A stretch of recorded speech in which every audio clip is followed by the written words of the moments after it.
घने जंगलों और कोहरे से ढकी पहाड़ियों के बीच बसे रेवेंसवुड के शांत शहर में एक डरावनी इतिहास वाली एक पुरानी हवेली खड़ी थी। स्थानीय लोगों ने दबी जुबान में वॉन डेयर मीर परिवार के बारे में बात की, जो दशकों पहले रहस्यमय तरीके से गायब हो गया था। हवेली जो अब परित्यक्त है और एक भयानक सन्नाटे में डूबी हुई है, पीढ़ियों से चली आ रही रोंगटे खड़े कर देने वाली कहानियों का केंद्र बिंदु बन गई है। जिज्ञासा एमिली पर हावी हो गई, जो एक साहसी पत्रकार थी जो अपनी पत्रिका के लिए एक मनोरंजक कहानी की तलाश में थी। वॉन डेयर मीर हवेली की किंवदंती से प्रेरित होकर उसने केवल अपने कैमरे और दृढ़ संकल्प से लैस होकर इसकी खस्ताहाल दीवारों के भीतर एक रात बिताने का फैसला किया। जैसे ही एमिली ने चरमराते दरवाजे से कदम रखा, हवा में अचानक ठंडक फैल गई। जब वह हवेली के उदास गलियारों का पता लगा रही थी तो परछाइयां मंद रोशनी में नृत्य कर रही थीं। समय के साथ जमे हुए धूल भरे फर्नीचर कमरों को सुशोभित कर रहे थे। सन्नाटा बहरा कर देने वाला था, जो कभी कभार उसके वजन के नीचे कराहने वाले फर्श बोर्ड से टूटता था।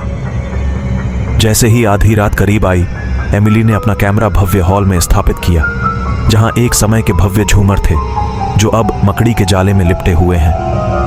हवेली अनदेखी फुसफुसाहटों और भूतिया गूंजों से जीवंत होती दिख रही थी। अचानक एक हल्की सी धुन हवा में गूंज उठी, जिससे उसकी रीढ़ में सिहरन दौड़ गई।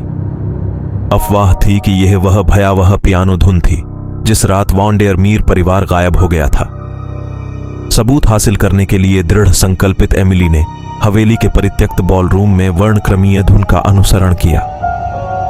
भव्य पियानो अकेला खड़ा था, समय से अछूता। जैसे जैसे वह निकट आती गई, संगीत तीव्र होता गया और एक अलौकिक गुण धारण करने लगा। चाबियां अपने आप चलने लगी। एक शोकपूर्ण सिम्फनी बजने लगी जो सुनसान हॉलों में गूंज उठी। कमरे में ठंडी हवा चली, मोमबत्तियां बुझ गईं। एमिली अंधेरे में डूब गई। जैसे जैसे दूर की फुसफुसाहट तेज होती गई, आरोप प्रत्यारोप और मदद की गुहार गूंजती गई। दहशत फैल गई। टिमटिमाती मोमबत्ती की रोशनी में भूतिया आकृतियां बॉलरूम में नृत्य कर रही थीं, जो भयानक वॉल्ट्स में जमी हुई थीं। वर्णक्रमीय नृत्य से बचने के लिए बेताब एमिली एक छिपे हुए मार्ग में पीछे की ओर लड़खड़ाती हुई चली गई। जैसे ही वह संकीर्ण घुमावदार गलियारों से गुजरी तो दीवारें बंद होने लगी। फुसफुसाहट ने हर कदम पर उसका पीछा किया और उससे हवेली के भयावह रहस्यों को उजागर करने का आग्रह किया। एक छिपे हुए कक्ष में एमिली को वॉन डेयर मीर कुलपति से संबंधित एक पुरानी पत्रिका मिली। जैसे ही उसने पढ़ा, दुखद कहानी सामने आई। निषिद्ध प्रेम, विश्वासघात और एक शापित समझौते की कहानी, जिसने परिवार के भाग्य को सील कर दिया। एक दुखद अतीत से बंधी वर्णक्रमीय आकृतियां हवेली की सीमाओं से मुक्ति की मांग कर रही थी। जैसे ही सुबह की पहली किरण करीब आई, एमिली को एक अलौकिक उपस्थिति महसूस हुई जो उसे भव्य हॉल में वापस ले जा रही थी।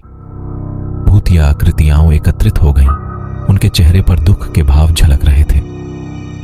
एमिली सहानुभूति से प्रेरित होकर सच्चाई को उजागर करने और उनकी बेचैन आत्माओं को मुक्त करने की कसम खाई। जैसे ही वह सूर्योदय के समय हवेली से बाहर निकली, एक बार पूर्वाभास का माहौल बन गया।